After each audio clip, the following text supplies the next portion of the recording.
during study session, there's a lady that wants to speak. She come back to the commission meeting at 6:30.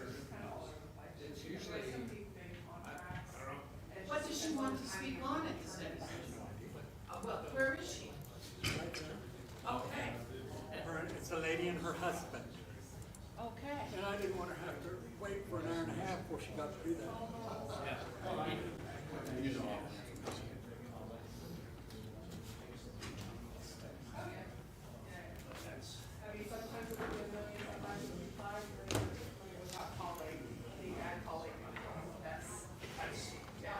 Just what I need to verify from you. Thank you, ma'am.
Back here with the rig, right? I'm in the back of the room. I start sleeping. Snore.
Is that your daughter, Melissa? No, this is Emily's lovely daughter. Oh, okay, I should know that. My youngest is 6. And doesn't like sleep.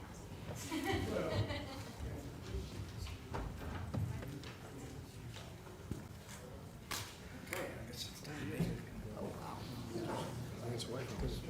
All right. I'd like to call the meeting to order.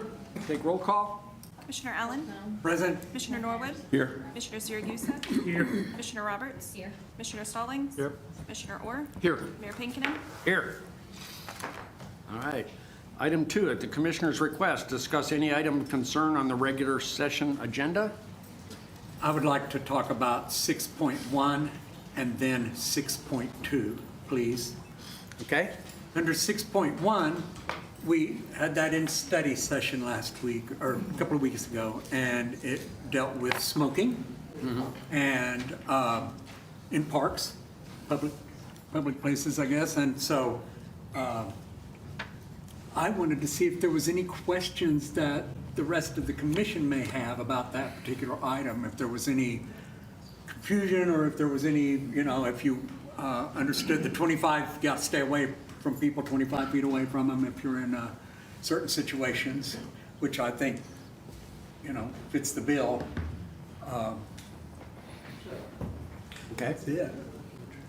so it's open. Does anybody have any? I'm willing to give you my opinion. My opinion is we should have no smoking, but it was a compromise.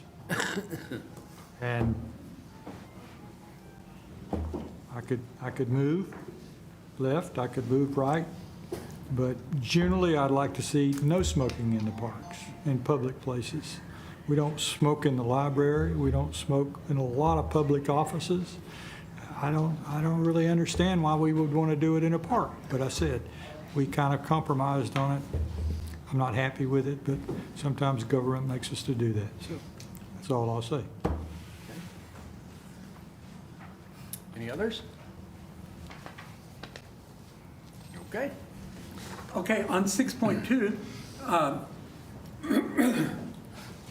one time I remember Melissa Crabtree saying, why do we want to be, so high on our services? Why can't we be known for being the lowest on our services? And on 6.2, we are lowering some of our fines. So, like from, one of them is From 25. $25, we're moving it to $5. And I've read through the document and and I understand all the things that are in there and I'm all for it. I don't have any problem, but I didn't know if anybody on the commission might have a question about it or maybe didn't feel like it was suitable or whatever. Lowering the fee, Lowering a fine. it's not really a major source of income, I don't think. The last time we talked about these kind of things, that was the exact outcome, was what you said, Rob. This isn't a profit center for us. You and I also said at that time that we got to watch whittling away at certain things because we've been here before when there was no money at all. And so I think it's a good item and I'm for it, but I just thought I'd bring it up in advance to see, I didn't want to, something to come up that we didn't know about. So, and that's all. Okay. All right. Did you have a deal?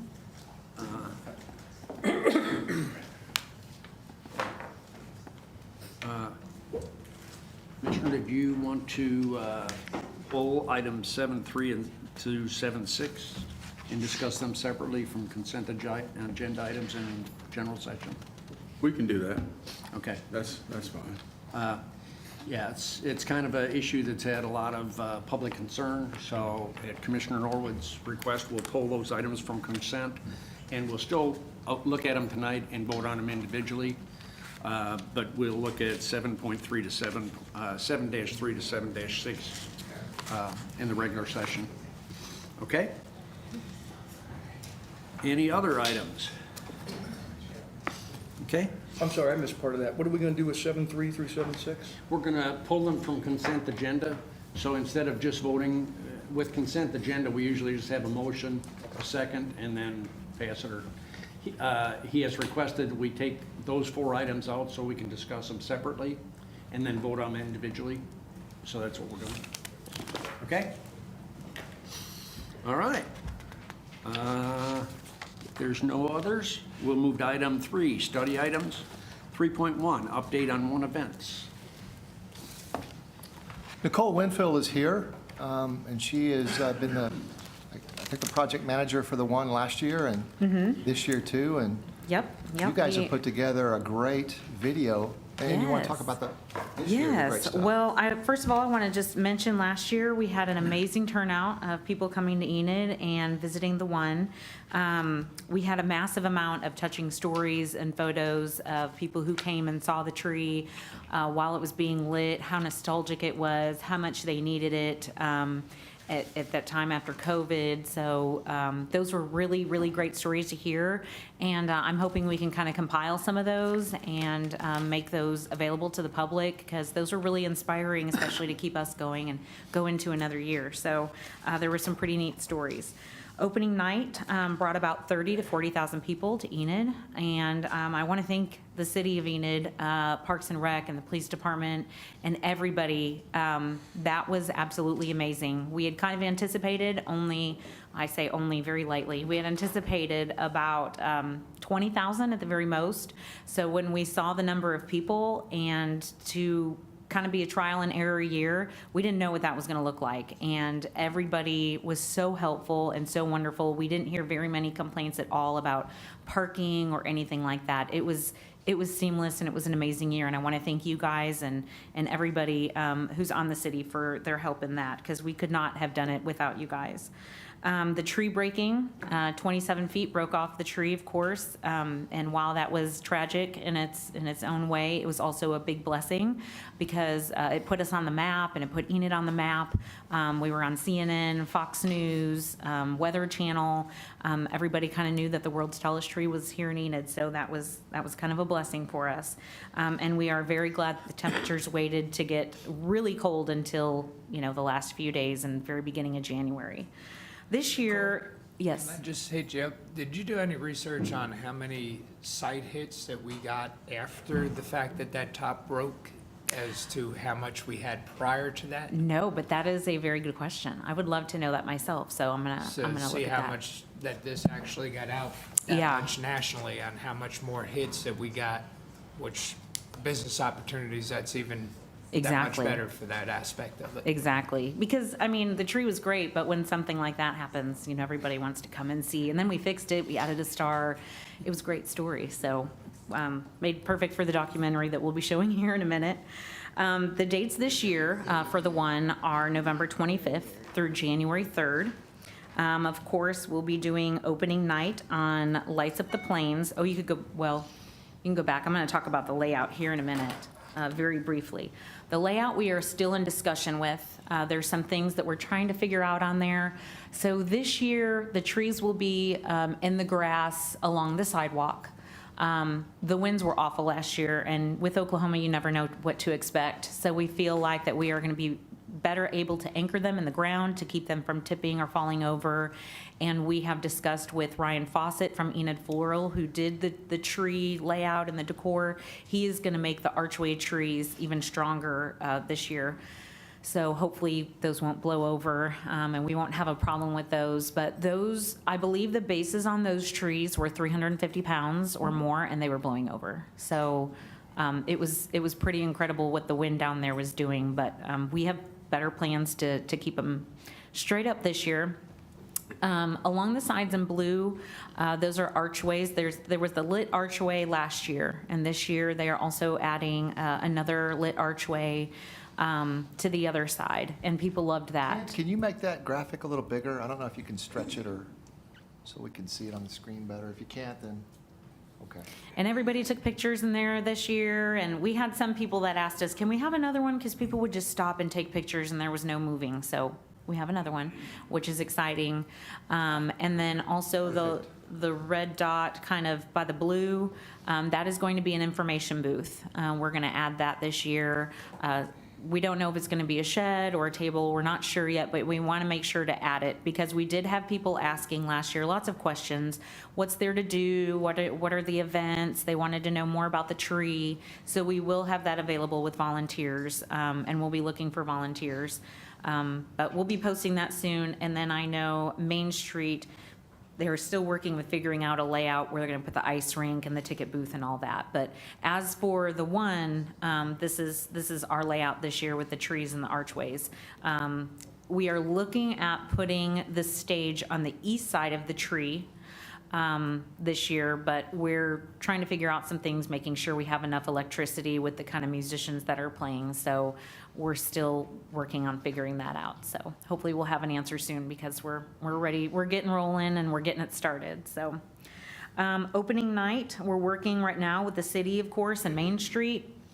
We're holding monthly meetings that will soon turn into weekly meetings, and that's making sure that everything is seamless, traffic works perfect. They've done a great job on planning that because that was a big fear of mine, and I think Natalie Rapp as well, because that's a lot of traffic to be directing, but they have a great plan for this year.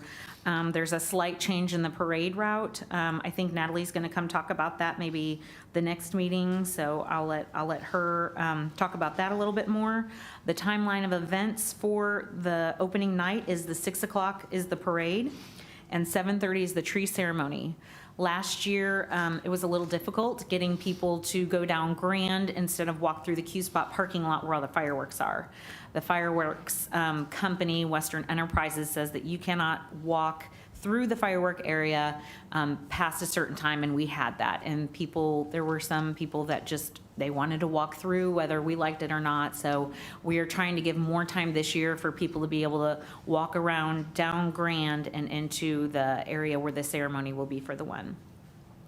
Then we'll have the tree lighting. After that, it'll probably take about 20 to 30 minutes. And then the fireworks, about 5 minutes after that. And then there will be a concert following the fireworks, kind of hoping to keep people downtown and linger a little bit and just add some extra fun to opening night and Enid Lights Up the Plains. This year, we are having a service project. We are still working on that, but it will be in some capacity of having people bring canned goods or non-perishable food to the one campus or some of the events down there. So anybody can participate in that, whether they just bring a can of, a box of macaroni and cheese or a can of green beans or something. But we're gonna make it fun, and we will have a sponsor that will soon be on board, and we'll be able to give out more details on that because we want to give back to the community for the one. Then we have the events. Besides opening night, we have 3 main events that are very family focused. And what we wanted to do this year was, last year we heard a lot of, great, there's a big tree, there's ice skating, but then what do I do? So we wanted to be able to have events that kind of keep them down for the whole evening or maybe the whole day. That way they are kind of forced to stay overnight if they're from out of town. So 3 main events that we're doing. December 3rd from 11 to 3 o'clock is a Christmas cruise car show.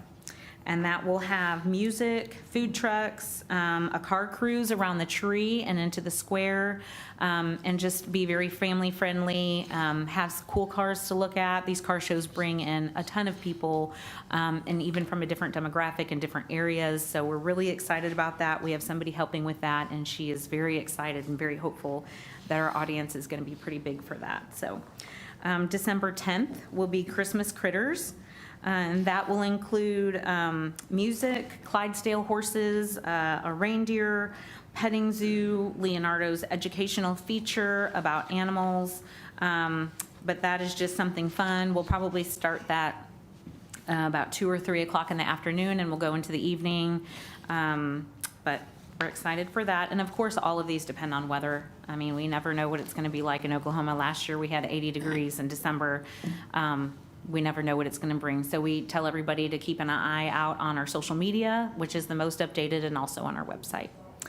And the last event would be December 17th, and that is Storybook Night. And that's where we have storytelling at the tree area, and also characters walking around for photos and autographs and just fun stuff. So we want people to enjoy stories across the one campus, whether it be, you know, a story that they've always known, Rudolph the Red-Nosed Reindeer, whether it be a new Christmas story, but have some characters associate with that, as well as maybe some s'mores or something. We want the one and the event to be very nostalgic, very fun, very family-friendly in everything that we do. So as we move forward with the events, we always want to keep that in mind. We have other events as well that are scheduled. We have events scheduled Wednesdays, Thursdays, and Fridays. We are still in the planning process, but we have everything updated on our website as quickly as possible, and once we find out everything as soon as possible. So the documentary that we are about to show was done by KJ Filmworks. And I think it's about 28 to 29 minutes long. And the expected use of it was, of course, because this is such an awesome project.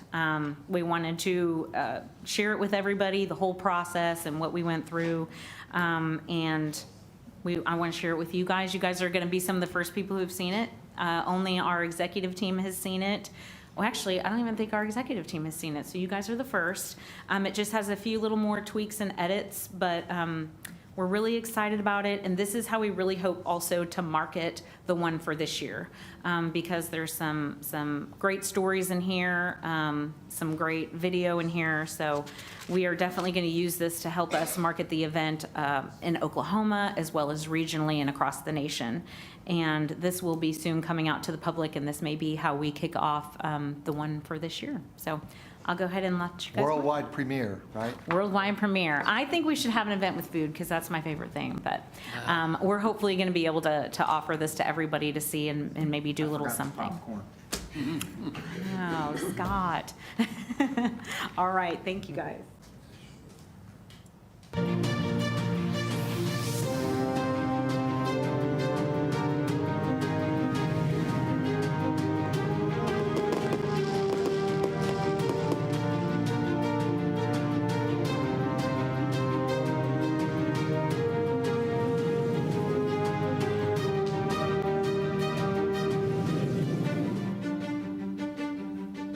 The idea of the tree came about as a gift to the community, as something fun and memorable that would put Enid on the map.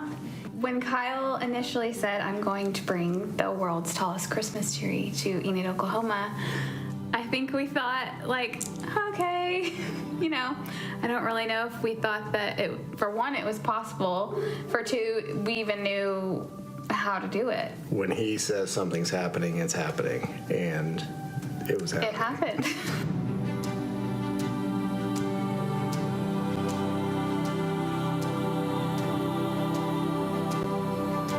Kyle wanted this to be a gift to the community, to just bring back the true meaning of Christmas. Kyle Williams called me and asked me if I wanted to be a part of this project, that he had an idea for this, and told me that they wanted to bring the world's tallest fresh-cut Christmas tree to Enid, Oklahoma. You can't do something like this as a city. It takes a lot of people, volunteer coordinators. Although we started it as a family, this is an Enid community event. We started in December of 2020 in order to prepare us for the event that was in November of 2021.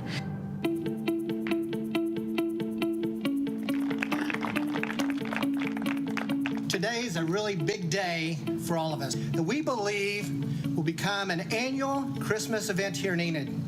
This project started out as a family project between our children, but quickly morphed into something a lot bigger. Today, we're excited to unveil a 42-day event called The One. The tree will come from the Shasta National Forest in Northern California, from trees that have already been selected for cutting for lumber. The Christ tree, I believe, will be the tallest fresh-cut tree in the United States and in the world in 2021. Christ tree will be lit on Friday, November 26th at Main Street Enid's Enid Lights Up the Plains event. And this year, we're going to really light up the plains. Kyle Williams and Carol, what they have done here and contributed to this community is going to make a generational impact. We knew it was going to be a great opportunity as well to put faith forward and bring God back into Christmas, because we have to be honest, 2020 was rough for a lot of people. We had a large amount of people that weren't receptive to the idea of what we were doing. And that was a little difficult, not only for myself, but I know for the whole team, because we've already worked so hard when we did that unveiling, and to see some of the posts, some of the messages that came in and were kind of hurtful. Nicole from Winfield did a phenomenal job promoting and pushing out the facts about where the tree came from, where the private funded dollars were coming from. We had people who said things of, who's paying for this? Is this our tax dollars? 140-foot tall tree in Enid, where are we going to put this? You know, and what public space would work the best to do something like this? And yes, it created a lot of challenges of how do you keep a 140-foot tall tree in place where the whole thing doesn't blow over and injure someone? And so those were definite engineering challenges that had to be overcome. After that, it just moves, the challenges moved, and, you know, what kind of infrastructure do we have to have in place? And we worked with the city on that, some local engineering to make sure we had those kind of things, and then power requirements. And while this, all these improvements supported the One Christmas Tree event, it also supports other events. that are already occurring or in planning. We have created a space that worked for this event, but we've also made improvements that are going to work for events of different variation all through the future. I don't think anybody had any idea on how you find the world's tallest Christmas tree. And, you know, first of all, we had to figure out how tall is the world's tallest right now. We did know that San Clemente, California had the world's tallest at 125 feet. So we decided to go for 140. What kind of tree do you cut down? Who cuts it down? Who finds that tree? There are so many elements as part of this project that were just such a question, and you just had to go step by step to figure those things out. Bob Valonis contacted the Natural Resource and Ecology Management Department here at OSU and asked if they had a Christmas tree expert on faculty. Whenever you want a tree that big, it's just not a cut it down and take it home type deal. We helped them determine what species we wanted, and that turned out to be a true fir. True firs don't lose their needles. They do grow fairly large, and they have quite a nice Christmas tree appearance. When I first started on the project, we were reading articles on the largest Christmas tree in the country. And they sourced a Christmas tree company out of California. It was an awesome idea, but how do you execute bringing the world's tallest Christmas tree to Enid? I contacted a company that offered to fly it from the west to Enid, Oklahoma. They wanted over $500,000 for that flight, so obviously we did something else. But we're blessed in Oklahoma with some great wind companies who haul wind blades and are professional and are amazing. Takeon is our transport company who's going to go pick up the tree and bring it here. I mean, as you bring a tree from California to Oklahoma, you're going through days and you're going through all sorts of weather and all sorts of obstacles. What if they hit construction? And what if they hit a snowstorm, which they did? Or is it going to be here on time? And we're getting everybody excited to see the tree come in on October 13th. The day the tree arrived was just the coolest day. You know, it was so nice to have people line the streets and stop and take pictures and, you know, see the kids out watching the tree go down the road with the big sign on it. And you know, I didn't even know until the week before, and all of a sudden I got my permits and it said Christmas Tree, California. So I really didn't even know, you know, what was going on until I found out what it was to want. Honestly, I didn't feel as super excited until I hit this, you know, and then people just taking pictures.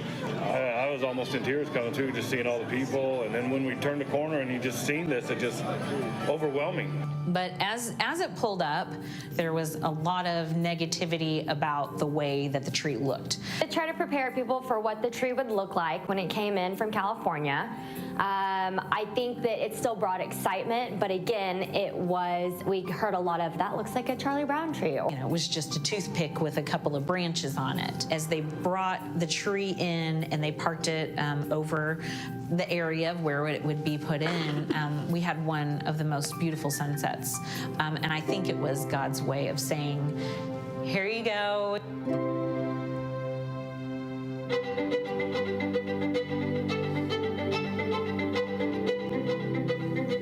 At sunrise the morning after the tree arrived, a giant crane lifted the tree and set it into the base where it would spend the next 2 months on display. Along with the tree comes 3 truckloads of branches, and so they will be filling in the tree, and then they will be fireproofing it with a retardant. And they'll come back the week before that we light this at Enid Lights Up the Plains. Then they will add the lights and decorations at that time. Our daughter has suggested that since this is Christ's tree, that we, as an organization of people that are coming together to do this, we needed to do a service project in our community. And so what we decided to do is to donate 100 Christmas trees to needy families within the community. I think a lot of us take for granted that we have a tree every year, but there's a lot of families out there that aren't able to afford that. And so we're able, as a community, to come together to raise the money to buy these trees and to provide that for people that need a tree this Christmas that haven't had one. We just packed 100 Christmas trees with decorations, lights, cords, stars, that will be given out in our community. 50 will be given out through Forgotten Ministries, and then 25 each through Catholic Charities and also through RSVP for seniors who don't have Christmas trees. On the morning of December 4th, dozens of volunteers loaded up and set out to deliver the 100 trees to families around Enid. We just moved back from Colorado a few months ago, and all of our Christmas stuff was in my grandparents' barn, and when my grandpa passed away, we don't have any of it anymore, so it's a real blessing to be able to have a tree this year, and we really appreciate it. The tree is beautiful. The way you guys came over and did it, everything was awesome. I really enjoyed this experience and everything that you guys did for me. I thank you guys. Well, Merry Christmas. Thank you.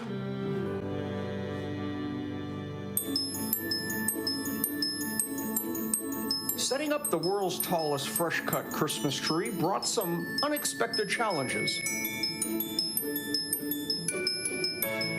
So the decorating crew for the tree arrived late last night and started working this morning, but the problem is the wind is blowing at like 27 to 30 miles an hour, and these aerial lifts aren't rated for that kind of wind. Today, we're supposed to have crazy winds here shortly, so we've been trying to get it done before they come up.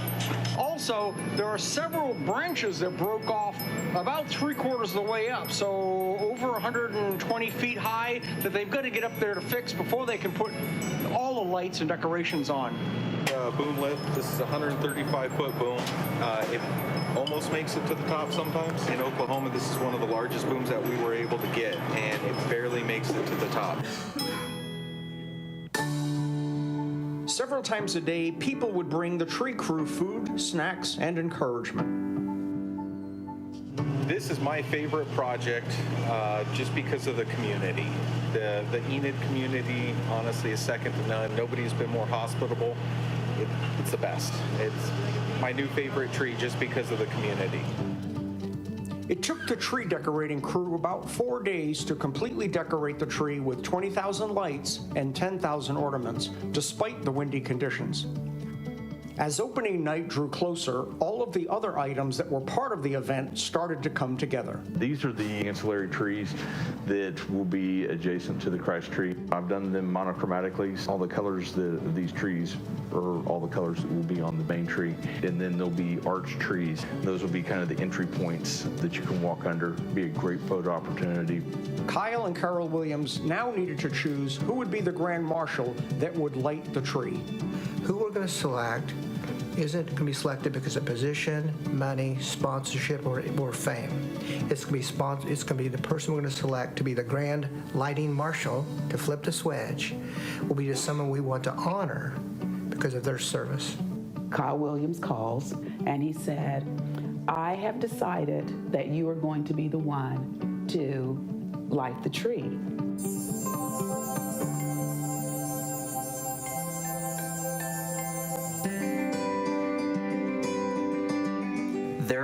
There was a lot of coordination between Enid Lights Up the Plains and the One Committee for the opening night. And the idea was to try to make it as seamless as possible so that both events could happen with the parade and the fireworks and then the lighting of the tree. We actually started planning with Main Street Enid. I worked very closely with Natalie Rapp on that. We started planning, I believe, in like April or May. They wanted to debut the Christmas tree that evening, and so we worked together with them on all the logistics on that. One of the struggles in trying to figure out too is where is everybody going to park?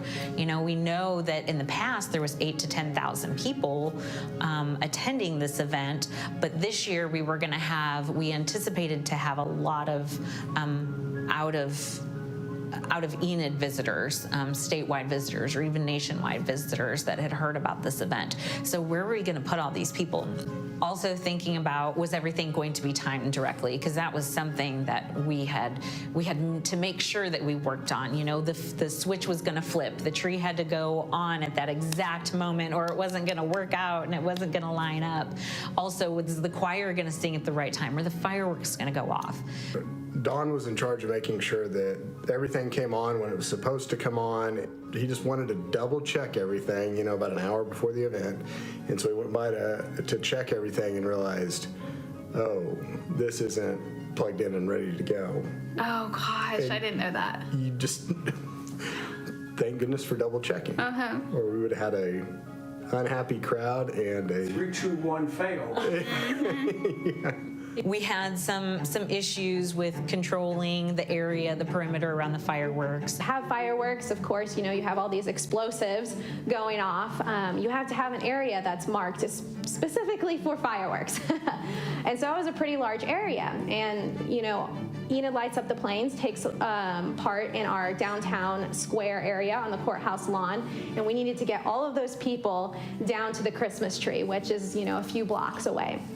Well, we had all of our firework area taped off, and after the parade, we expected everybody to start filtering their way down there. There's probably 500 people walking around. And you're like, wow, this is pretty cool.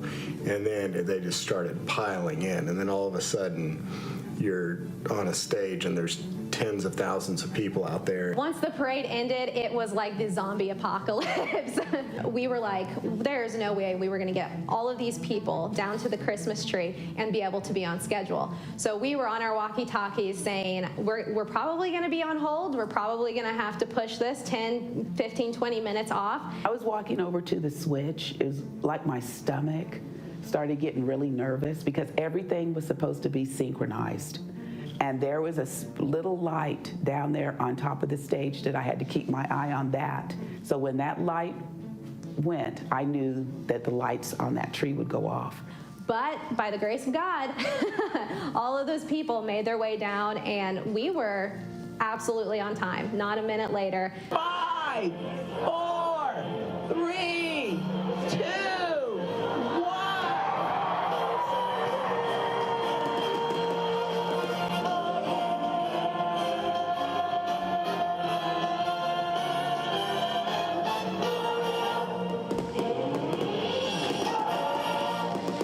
And when you saw the people standing there together and singing, and it was a sight we have not seen in years. Was there ever a moment when you were just like, The moment it lit up.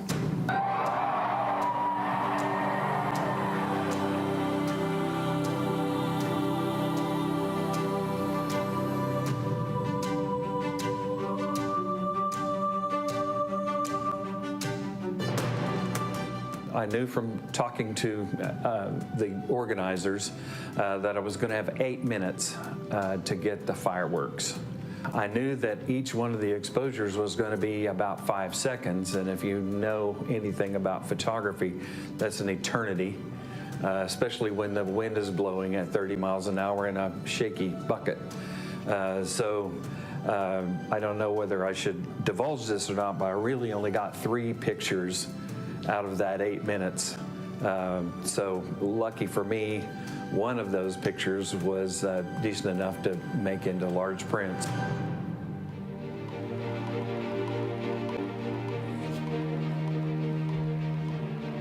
On Sunday, December 5th, everything changed.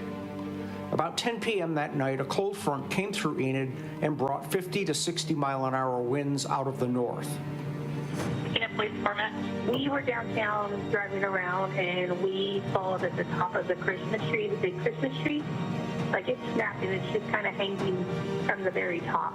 You have strong winds blowing at it one way all day long, and then here comes the cold front, and as you're well aware, those winds can just slam that tree, and apparently it slammed it just right and broke the top of it off. The phone rang at, I want to say between 10:10 and 10:15. It said City of Enid on my phone, and I answered, and it was the police.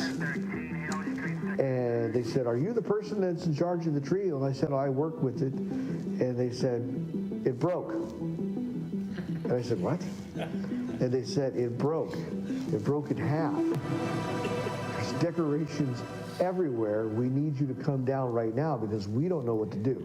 I got the phone call from Bob Valonis. He had told me the tree broke and we have to get downtown. I'll never forget the feeling. My heart sank and like my whole body got hot, and I was like, no, this is my absolute worst nightmare. I heard the words, remember Jesus rose on the third day, and I called Kyle and I said, I don't know how, but it's going to be back up there in 3 days.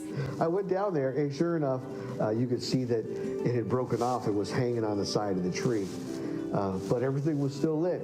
When they said that the tree broke in half, my heart just, I automatically assumed the worst, which is why I love working with Kyle, because he always assumes the best.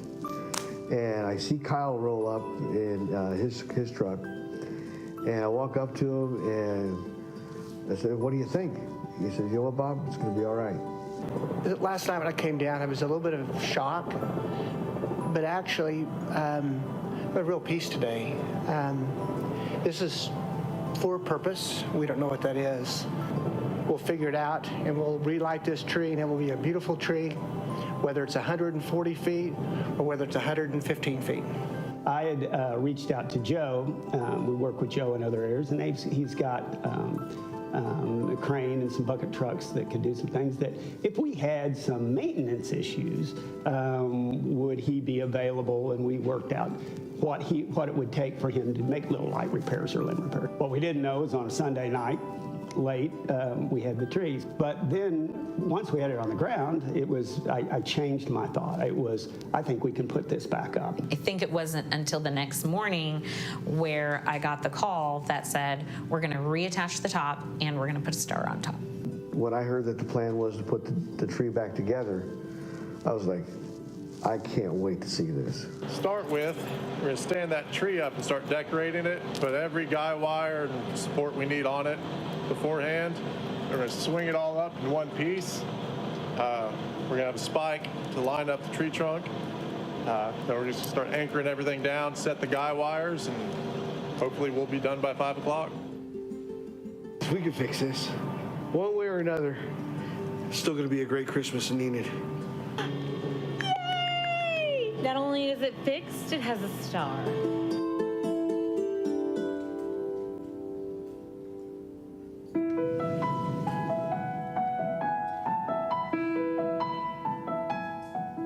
While the tree snapping was probably one of the most stressful parts of the project, it was one of the most, I think it was one of the most biggest blessings that could have happened with the one. The fact that the tree snapping was something that really opened the eyes of people around the nation, around the world, to what we were doing and what the purpose was really truly a blessing, because that's when we started to get the Weather Channel interested and Fox Weather interested, and the statewide news stations were coming and doing interviews.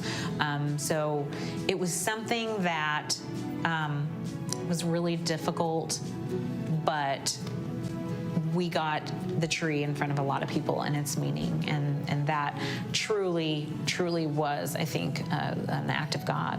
I think the impact that it had after it was restored gave hope and gave a picture of what that looks like, and it really fits in completely to the narrative of sharing Christ and what that means.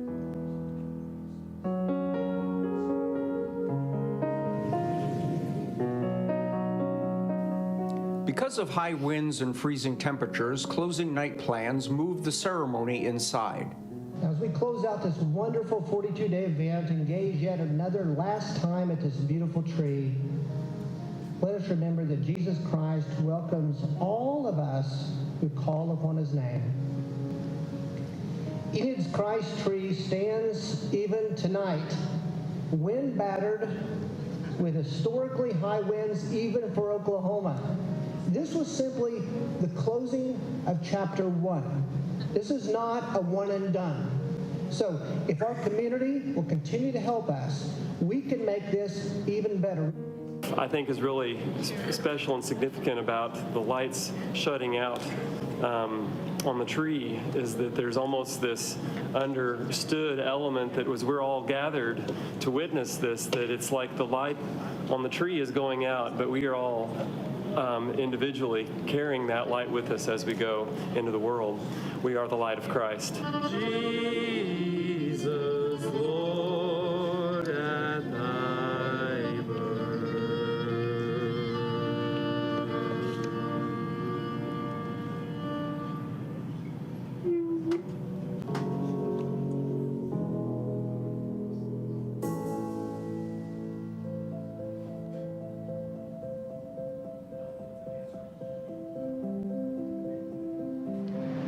Today's the day. It's January 11th. It is about 6:30 a.m. The sun is just starting to come up, and today is the day they're going to take the tree down. We took all the lights, all the ornaments off, stored them in the trailer, and now we're going to get ready to fall the tree and cut it up and mulch it down.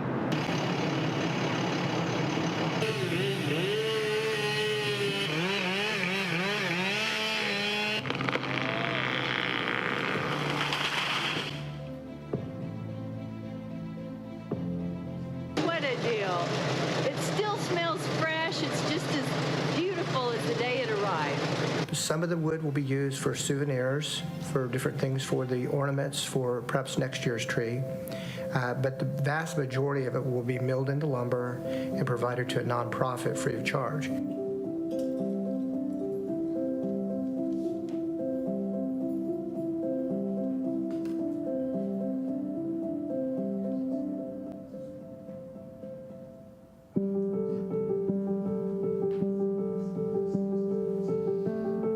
We are able to document that at least 35,000 unique visitors came into Garfield County that are from outside the county during that time. And so what that did for us was increased our retail sales revenue by $10 million during that time. People are still talking about Enid Lights Up the Plains when the tree turned on for the first time. My feelings for this event is it's here to stay. We want this to happen every year, and we want to collaborate every year with the One team. We've been praying about this for a long time. This is, it's been challenging at times for our families. I know Kyle had one moment that he said he was done. We were running up against a lot of hurdles and challenges. And I said, let's take a deep breath. We're not stopping. We're going to keep pushing forward. It was a lot more difficult than a lot of people realize. But in order to do something for the community, it's well worth it. And we just look forward to providing a great experience for our community to enjoy a beautiful Christmas tree and be gently reminded of why we celebrate Christmas. This is our daughter's very first Christmas, and so we just want to make it special and take her to see the One. I think the tree is incredible. It is really cool. Yeah. It was beautiful. It was amazing. Oh, we love it. It's amazing. Yes, it's Christmas and cheery, and we're so excited to be part of the One Christmas Tree on the first annual. We love Christmas.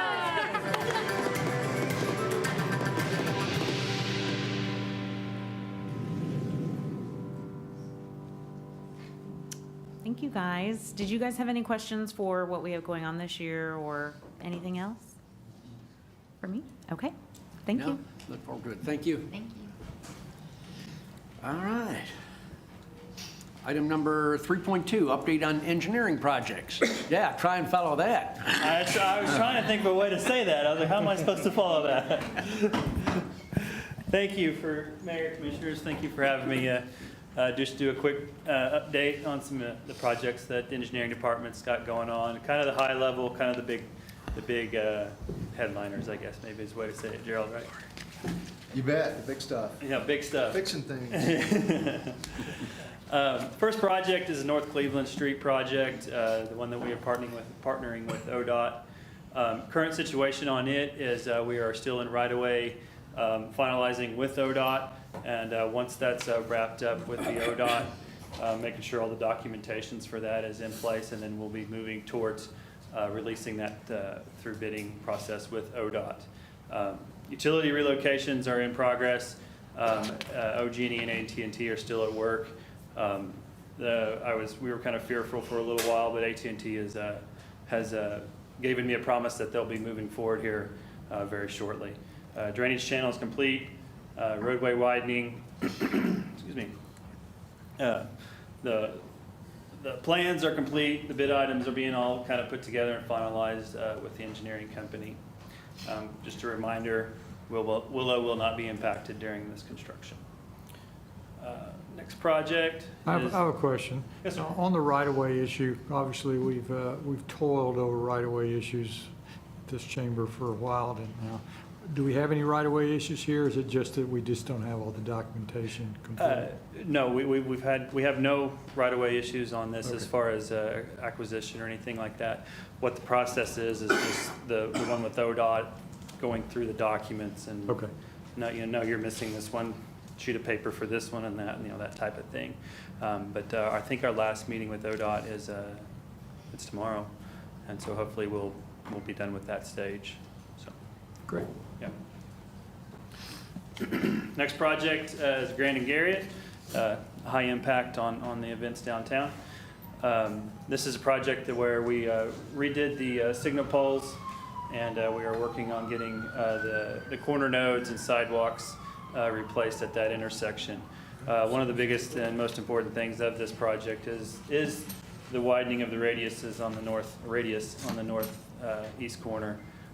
We all know what corner I'm talking about. I hope it's pretty rough looking, but it's we're moving forward with it. We had some issues with fiber optic companies kind of getting in there to get things out of the way, but I've got a date from them to be finished, and so I've got the contractor out there currently working right now. So they gave me, I think they approximately about 60 days, so we'll be out of there hopefully before the time the events downtown start out. Jason, is that an accurate picture of what the northeast corner will look like? There'll be a lot of new concrete. Yes, sir. Yes, that's the red line that's shown on there is the existing. That's the existing radius, which is, I think it's about 10 or 15 feet or somewhere in that nature, and we're expanding it out to about 25 feet. We're expanding it out to 50 foot, so we're doubling the radius on it. That way, it'll survive longer, get hit less by trucks turning that corner, going downtown. So this is an Enid project. This is not an ODOT project. This is an Enid project, yes, sir. Yeah, everything has gone through the wheels of ODOT, and they've approved everything. So. The other large project that's underway, currently in construction right now, is Maple Avenue over on the east side between 10th and 16th. The project is in the neighborhood of about 70% complete. They got a couple months left. They've constructed 12th to 16th, and currently right now in demo, and some of the early stages of construction is Davis to 12th Street. I just want to back up a second on Grand and Garriott. Yes, sir. One of our favorite projects. It is. I think the contractor's already started, right? Yes, sir. He was out there. And I think our plan is to be done by around November 1st. Or yes, sir. Certainly before all the activities start downtown. So yes, we sir. think that's fantastic, because we'll have new traffic lights, new pedestrian signals, the walkways and ramps, and the sidewalks. Yes, sir. Okay, good. The other large construction project that's currently underway is Chestnut between 10th and Davis. This is over there, kind of in the neighborhood of, I forgot the name of the church now. But it's approximately 25% complete. The stormwater and water lines are completed between 10th and 11th Street, and they're working on the 11th to Davis portions of it. The roadway construction will begin next week at the intersection of 10th and Chestnut. That's the contractor's primary focus, to get that intersection back open, and so traffic can start flowing better in that area. It's a little bit of a headache right now, but that's our focus, is to get that open back up.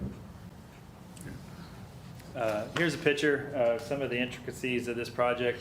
And everybody's kind of asking why it's taking so long. The biggest issue, or biggest hurdle in this one is the 30-inch stormwater pipe that runs down the center of that. Is a very delicate and very it's got to be in there just right, because it's pretty shallow. So, but contractors are doing a great job, and like I said, they're just about done with the majority of the work for the stormwater pipe. And Jason, I'd just like to say something. Yes, sir. Due to the fact that I'm in construction and involved in these type of projects, it takes time. You know, so many times people down talk the mayor, the city attorney, and all of us. Oh yeah, you know they do. Down talk us all, but the deal is, it takes time to get these projects done. It takes time. You know, men are putting these projects back together and improving these projects. And we're doing the best we can with the funds that we have as a council. You know, Commissioner Rob Stallings, an engineer, he knows what it takes to get these type of jobs done. It's a lot of work, it's a lot of intricate parts, a lot of different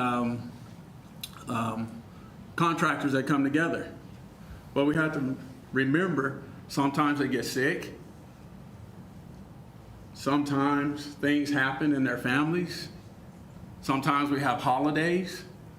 All these things take place. We have downtime. We have weather days. Where the weather day doesn't, yes, sir. Like you just said, Commissioner Saragusa, supply, and you know, the supplies are slow. A lot of the supplies that we need to finish these projects, they're on hold. They're 2 and 3 weeks out. We've planned them for months. Jason, you've planned this project for months, you and Morale. But I'd just like to say to the public, please be patient. We're not neglecting the city of Enid. We're doing something about it. So I just want to say to the city staff and all the officials, great job. Great job, Gerald. You're doing a great job. Well, thank you. What's obviously Jason and his engineering staff's doing a fantastic job. So is the contractor.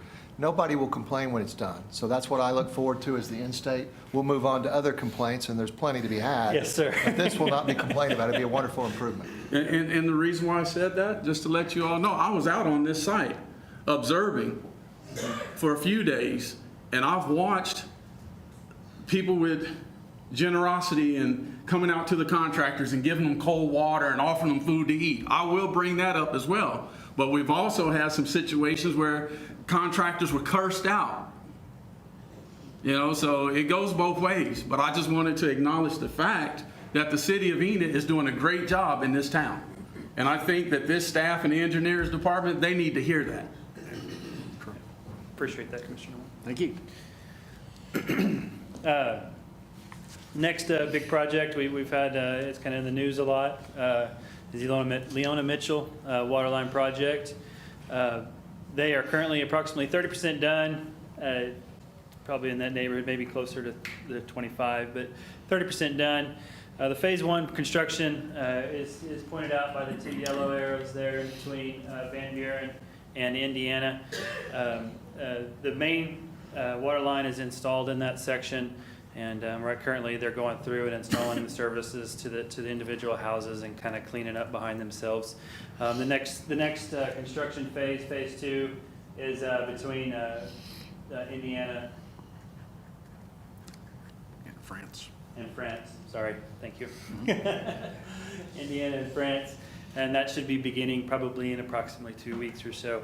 And it'll take this project will take a little time, but it's moving through at a good pace currently, and so we're excited for what that's going to provide to the rest of the This is fantastic. I know we just had a ribbon. Let's see, we had something groundbreaking there. That's what it was. And a lot of folks that were there are in the audience tonight. This is just incredible. When you look at all those lines, it's not just a distribution line. It's all those blue service lines, or whatever we call those, the smaller lines that feed all the houses. Something like 200 water meters are being impacted. So this will change the face of that area for people that want to build houses or for business and for fire protection. And it's been, decades in the making. So again, I just recognize a great job by the city, but great job by the neighborhood and the folks that have continued to bring it to our attention, and the governing body for getting something done. And this was a lightning fast project. I'm going to say that because I think it was really raised in our consciousness in February of 21 at a study session.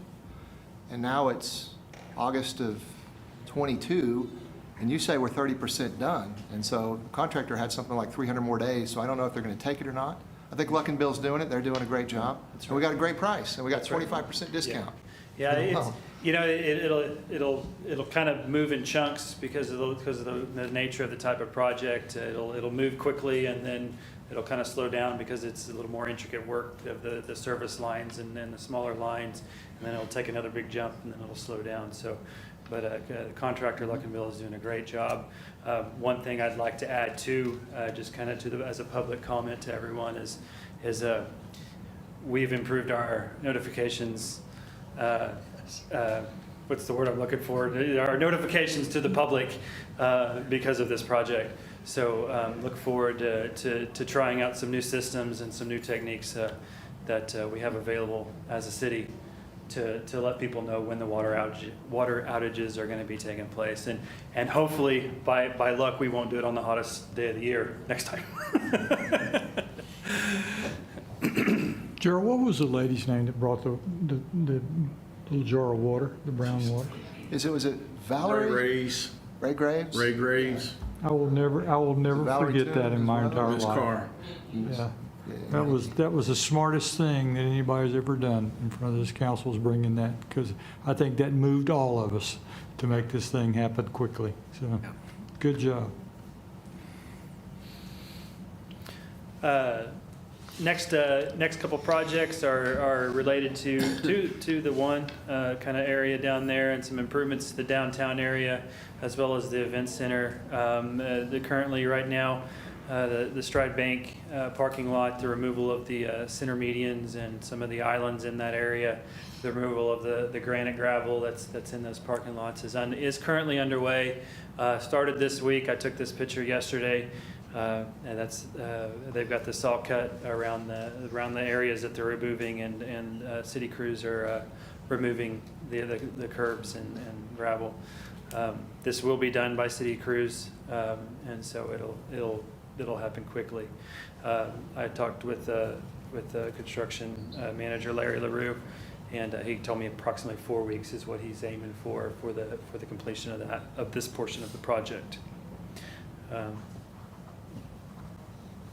For the crosswalk off of the west side of the event center, the construction on that is also underway, and they've got about a week left to complete that work. Once the ramps are installed, I'll ask our tech services department to come in and do some striping, both in this area as well as along on the east side of the actual Stride Bank center. I got to say that crosswalk has come together very quickly as well. Yeah. And I spoke with Gerald about it. I thought it's the perfect place for it. I mean, you know, if you'd given one of us a crayon and said draw where you want it to be, we'd pick that spot. It's perfect. You're moving really quick on it, and it was much needed. And it's another example. During a meeting, a comment was made, and boom, we got it fixed. Doesn't always get to work that way. We're not always capable of moving that fast. But in these couple of instances, that's two things in a row: fix water, fix safety on a street in an event center that has hundreds of people in it at a time, and keep them all safe. And I can't take credit in the speed of this one. The Public Works Department offered up to do the work in-house, and they stepped up and they jumped right on it. So. I looked at it the other day. They're doing a good job too. Yes, sir. Yeah. Yes. And there's a picture of it. I didn't have any good ones. That's the best one I had, but you can see the kind of location of it. And this was also taken yesterday. And it was my understanding that concrete was being poured either today or tomorrow. I haven't been by there today, but they're supposed to be. Today. Did they pour it today? The east side ramp is done. The west side ramp still needs to be poured. Yeah. It was my understanding they'll be done this week and wrapping up, kind of, just cleaning up the dirt next week, the following week. So. Okay. That is all I had as far as highlights. Can you go back to the Stride Bank Center parking lot real quick? Yes, sir. Okay, so the red, those are the two curbs that we're removing? Yes, sir. Okay. Yes. Yeah, I still don't understand why we're removing those. I thought they kind of added some order when people come out of there and that place is fairly full. I thought it added some order on how people get out of there.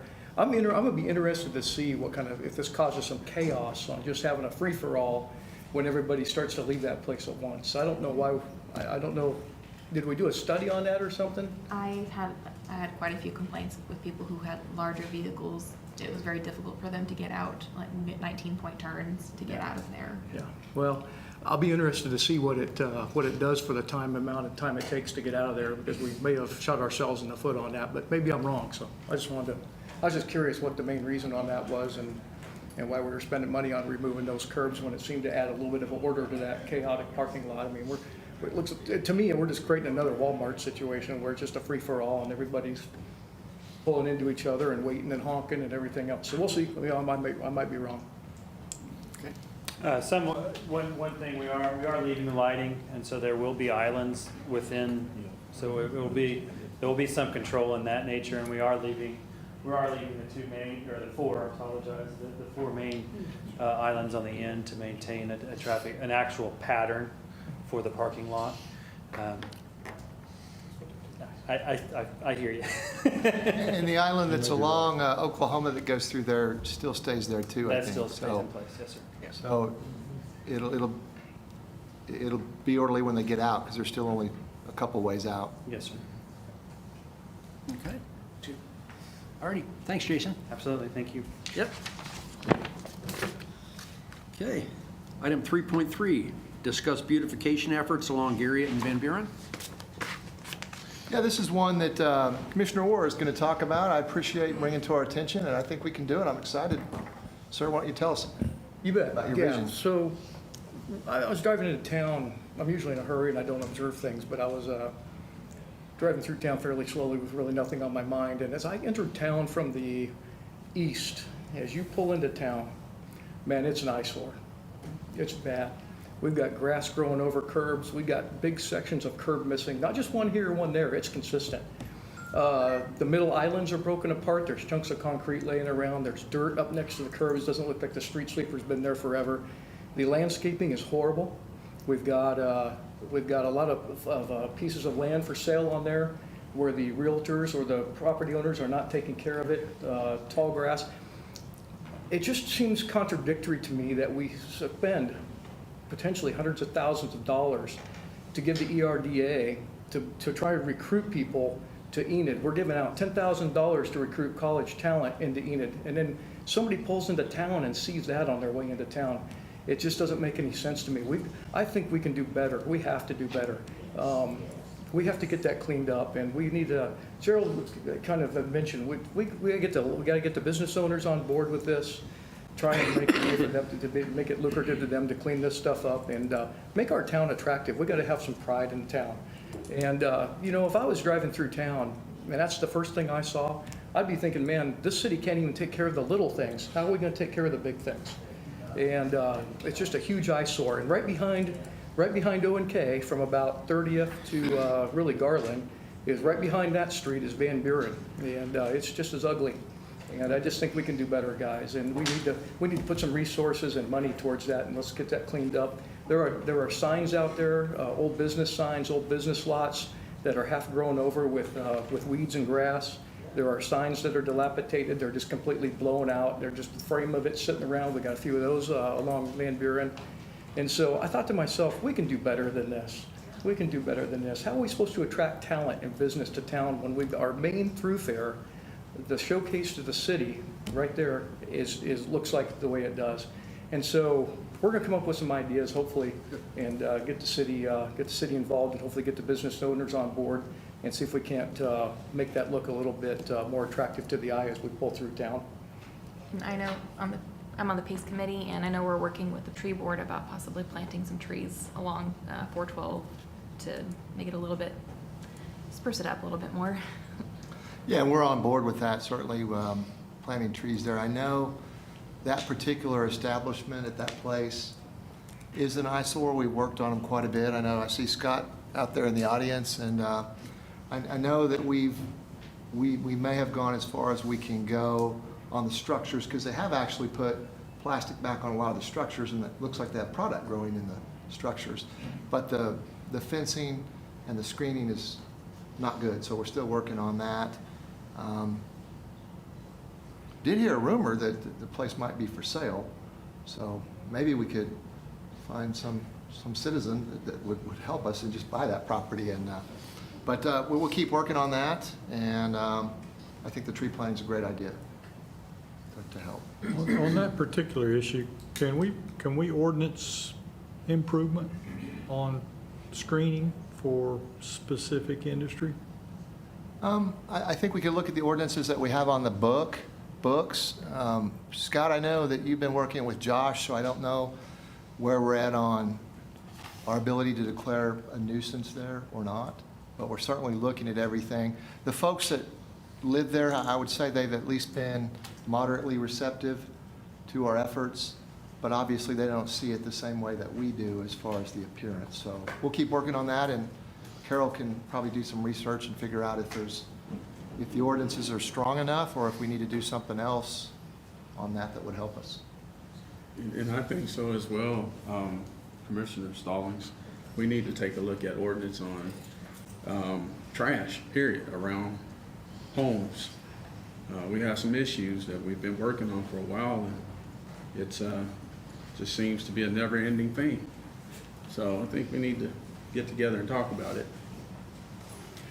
I have to say, one of my concerns about it, Scott, is that, because basically we're all interested in having that screen that's up, that's come down, because we can look in there and, as you say, we can see the flowers growing in there, whatever the product.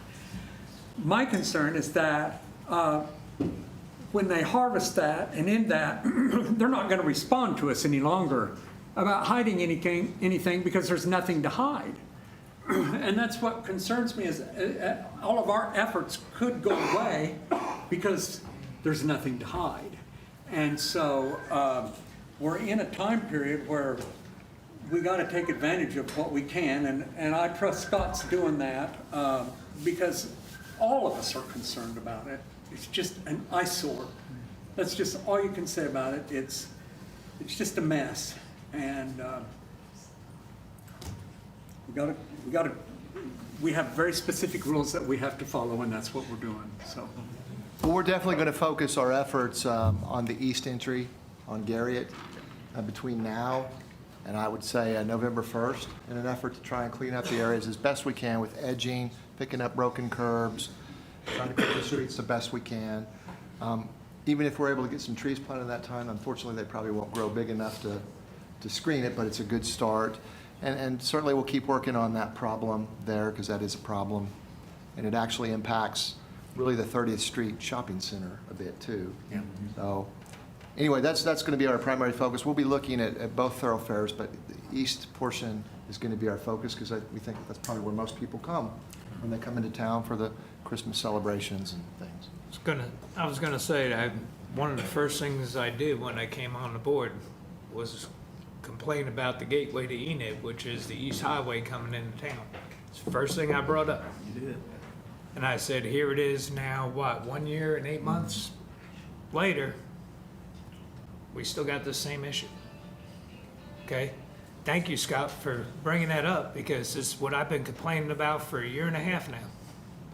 Let's get it done. Okay. Marty, thanks, Scott. Any other discussion on that? Okay. Seeing none, we will adjourn and reconvene at 6:30.